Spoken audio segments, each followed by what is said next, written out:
నమస్తే, welcome to okay TV. నిన్నటి నుంచి సీఎం రమేష్ వర్సెస్ కేటీఆర్ ఈ చర్చ బాగా జరుగుతూ ఉంది.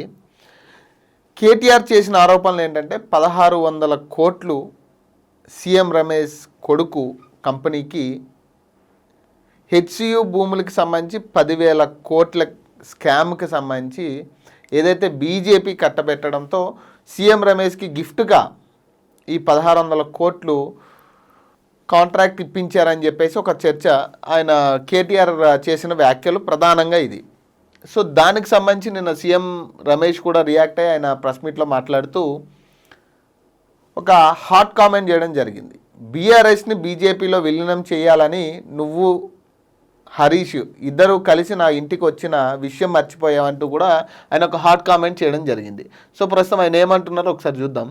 బీఆర్ఎస్ను బీజేపీలో విలీనం చేస్తామని లేదా, నా ఇంటికి వచ్చిన విషయం మర్చిపోయావా, నిజం కాదని గుండెపై చెయ్యి వేసుకుని కేటీఆర్ చెప్పగలరా, అనవసరంగా నన్ను గెలిగితే చాలా నిజాలు చెప్తా, సిరిసిల్లలో ఎమ్మెల్యేగా ఎలా గెలిచావో చెప్పమంటావా, మాల్దీవులు అమెరికా వెళ్ళి ఏం చేసావో నాకు తెలుసు, బీజేపీ ఎంపీ సీఎం రమేష్ సంచలన కామెంట్స్.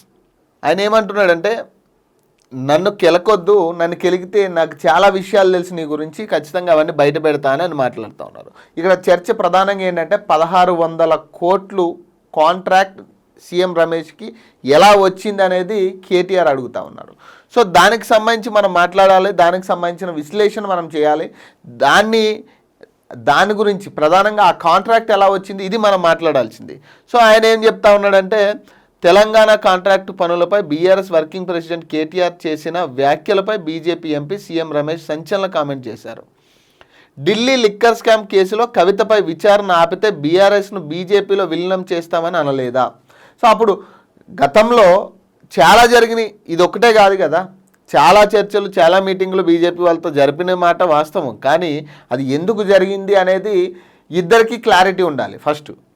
సో మా ఇంటికి వచ్చిన విషయం మర్చిపోయావా, కేటీఆర్ కోరిక మేరకే నేను బీజేపీ పెద్దలను కలిశాను, బీఆర్ఎస్ అయిపోయిన పార్టీ, తమకు అవసరం లేదని అన్నారు, ఇది నిజం కాదని కేటీఆర్ గుండె మీద చేయి వేసుకుని చెప్పగలరా.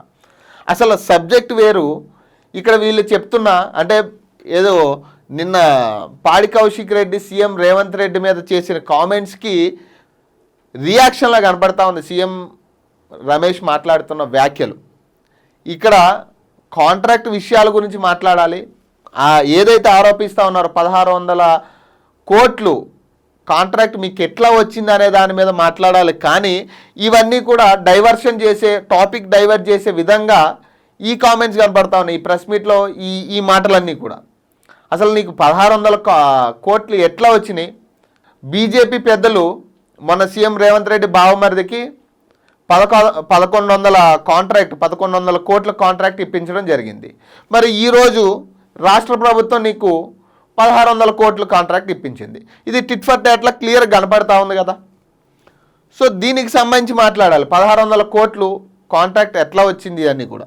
సో ఇంకేమంటా ఉన్నాడు, కేటీఆర్ ఒళ్ళు దగ్గర పెట్టుకుని మాట్లాడాలని వార్నింగ్ ఇచ్చారు. హైదరాబాద్ కంచె గచ్చిబౌలిలో పలు కంపెనీల టెండర్లు వేయమని, అందులో తనకు టెండర్లు రాలేదని, నిబంధనల ప్రకారం రిత్విక్ కంపెనీకి టెండర్ వచ్చిందని క్లారిటీ ఇచ్చారు. అంటే నిబంధనల ప్రకారం ఉంది, ఓకే, ఇక్కడ క్లియర్గా కనపడుతూ ఉంది గత ప్రభుత్వం కూడా చేసింది ఇదే తప్పు. అవసరం లేని వాళ్ళందరికీ కూడా కాంట్రాక్ట్లు ఇచ్చి ఈరోజు దాదాపు తెలంగాణలో ప్రధానంగా హైదరాబాద్ నగరంలో నడిబొడ్డున అక్రమ కట్టడాలు ఎన్ని పెరిగినాయో మనందరం చూసాం. అన్నిటికీ కేటీఆర్ ఓకే చెప్పినవే, ఆయన సంతకాలు ఉన్నవి అన్నీ కూడా. ఏదైనా అంటే డెవలప్మెంట్ పేరు మీద మేము భూములు ఇచ్చామని చెప్తా ఉన్నారు. అక్కడ ఈరోజు డెవలప్మెంట్ జరిగిందో లేదో పక్కన పెడితే పెద్ద పెద్ద టవర్సే లెగిస్తూ ఉన్నాయి. వాటి మీద చాలామంది మాట్లాడుతూ ఉన్నారు, మనలాంటి వాళ్ళు కూడా మాట్లాడాం. కానీ దానికి సంబంధించి మరి అవన్నీ కూడా దొంగదనాలు కదా. అటు కేటీఆర్ మంచోడు కాదు, ఇటు వీళ్ళు మంచోళ్ళు కాదు, ఎవరు మంచోళ్ళు కాదు. ఇడ దొంగ అన్నట్టు కనపడతా ఉంది వీళ్ళ ఇదంతా కనపడతా ఉంటే.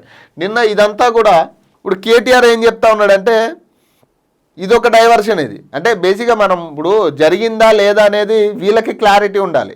ఎందుకంటే చెల్లిని విడిపించుకునే టైంలో మరి మేబీ బీజేపీ బీఆర్ఎస్ కలపాలని ఆలోచన ఉందా లేదా అనేది వీళ్ళు చెప్పాల్సిన క్లారిటీ, మనం చెప్పకూడదు దానికి సంబంధించి. మేబీ జరుగుండొచ్చేమో. ఎందుకంటే ఈరోజు 6 నెలలుగా కవిత మీద ఎట్లాంటి చర్యలు లేనప్పుడు 6 నెలల తర్వాత విడిపించినప్పుడు ఏ తప్పు చేయకుండా 6 నెలలు అయితే జైల్లో బెటర్ కదా. ఏదైనా కానీ ఇప్పుడు ఏదైనా ఒక 14 రోజులు రిమాండ్ టైంలోనే ఆమె తప్పు చేసిందా లేదా అనేది క్లారిటీ వస్తుంది. ఏ తప్పు లేకుండా 6 నెలల పాటు జైల్లో పెట్టారంటే అది మాటలు కాదు కదా. మరి అన్ని తప్పులు చేసిన తర్వాత నాకు తెలిసి బెయిల్ మీదే కదా, 6 నెలల తర్వాత కదా ఆమెకు బెయిల్ వచ్చింది. ఎన్నిసార్లు బెయిల్ రద్దయింది? ఎన్నిసార్లు కేటీఆర్ హరీష్ రావు ఢిల్లీ వెళ్ళి అక్కడ మకాం వేసిన పరిస్థితి?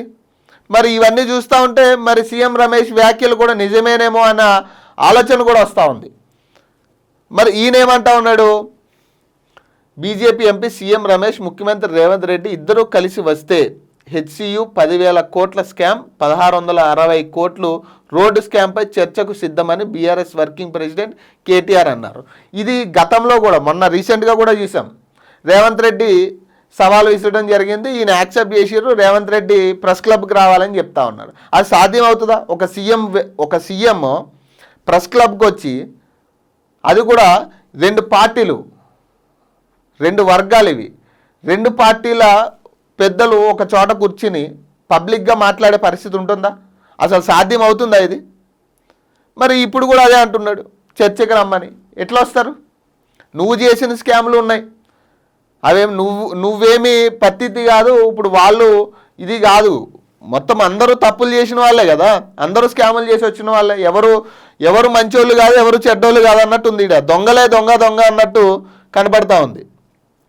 సో ఆనాడు నేను చెప్పిందే నిజమైంది. కేంద్రంలోని బీజేపీ ప్రభుత్వం సీఎం రేవంత్ రెడ్డి బావమరిదికి 1,100 కోట్లు అమృత్ కాంట్రాక్టు, రాష్ట్ర ప్రభుత్వం బీజేపీ ఎంపీకి సీఎం రమేష్కు 1,600 కోట్ల రోడ్డు కాంట్రాక్ట్ ఇచ్చాయని కేటీఆర్ ఆరోపించారు.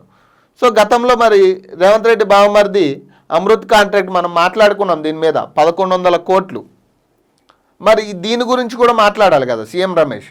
ఇప్పుడు అది గతంలో అది ఎట్లా ఇచ్చారు మీరు, ఇప్పుడు ఇది ఎట్లా వచ్చింది అనేది కూడా మనం మాట్లాడాలి కదా క్లియర్గా. సో హెచ్సియు భూములకి సంబంధించి మనం పాపం అక్కడ దానికి సంబంధించి ఇప్పుడు నడుస్తూ ఉంది కోర్టులో, 10,000 కోట్లు దోచుకున్నారని చెప్పి మాట్లాడుతూ ఉన్నారు. మరి ఇది గతంలో కేటీఆర్ హయాంలోనే స్టార్ట్ అయింది, ఇది హెచ్సియు భూములకి సంబంధించి. ఇప్పుడు కొత్తగా స్టార్ట్ అయింది కాదు ఇది.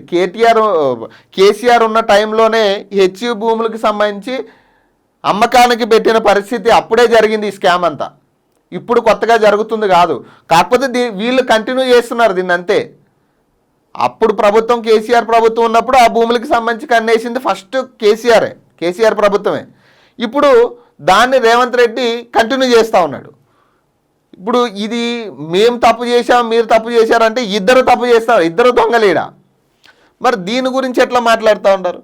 ఏదైతే నిన్న సీఎం రమేష్ మాట్లాడిన ప్రతి వ్యాఖ్యలకు సంబంధించి ఏదైతే నీకు కాంట్రాక్ట్లు ఎట్లా వచ్చినాయి అనే దాని మీద మనం చర్చించాలి ప్రధానంగా. ఆయన మాట్లాడిన మాటలు ఎట్లా ఉన్నాయంటే ఈ ఫోన్ ట్యాపింగ్ అంశాల గురించి, లేదంటే విలీనం అంశాల గురించి ప్రధానంగా ఇది డైవర్షన్ చేస్తున్న విధంగా సీఎం రమేష్ మాట్లాడుతున్నాడు, కానీ తప్పించుకునే విధంగా కనపడింది. కానీ ఎక్కడా కూడా ఈ 1,600 కోట్ల కాంట్రాక్ట్ అంశానికి సంబంధించిన క్లారిటీ ఇవ్వట్లేదు. ఎట్లా వచ్చింది, ఎందుకు వచ్చింది అనే దాని మీద క్లారిటీ ఇవ్వట్లేదు. జస్ట్ ఆయన ఏదో మొత్తం అంతా మాట్లాడిన తర్వాత ఎక్కడో ఒక చోట అన్ని నిబంధనల ప్రకారమే మాకు 1,600 కోట్ల కాంట్రాక్ట్ వచ్చింది అని చెప్తా ఉన్నాడు. సో ఇది వాస్తవం, ఇది డైవర్ట్ చేయడానికే మాట్లాడుతున్నట్టుగా ఉంది. ఖచ్చితంగా ఏదైనా కానీ ఒకవేళ తప్పు ఉంటే సీఎం రమేష్ చెప్తా ఉన్నాడు, నా దగ్గర అన్ని ఆధారాలు ఉన్నాయి, నేను సిబిసిఐడికి కూడా నేను ఇవ్వడం జరుగుతూ ఉంది, ఈడీకి కూడా ఇస్తాను, ఇవ్వమంటావా అని హెచ్చరిస్తూ ఉన్నాడు. కానీ ఇవ్వమంటావా కాదు, ఇవ్వండి. మీ దగ్గర నిజంగా ఆధారాలు ఉంటే బయట పెట్టండి, ఇవ్వండి. తప్పు ఉంటే వాళ్ళదైనా మీదైనా ఎవరైనా కానీ ఖచ్చితంగా ఈడీ చూసుకుంటుంది అది. అంతేగాని మీరు ప్రతి సవాల్ చేసుకోవడం వల్ల ప్రజలకి దీనివల్ల ఉపయోగం లేదు. ఫైనల్గా ప్రజలకు మనం ఏం చేస్తున్నాం అనేది, ఇద్దరు దొంగలు అనేది ప్రజలకు తెలుసు. సో మనం మాట్లాడింది ఏదైనా కానీ ప్రజలకి ఎటువంటి ఉపయోగం లేదు. సో ఏదైనా ఉంటే మీరు రాజ్యాంగబద్ధంగా తేల్చుకోండి, తప్పలేదు.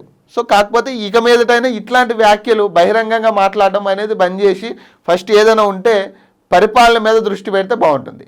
సో మరిన్ని అప్డేట్స్ కోసం చూస్తూనే ఉండండి ఓకే టీవీ.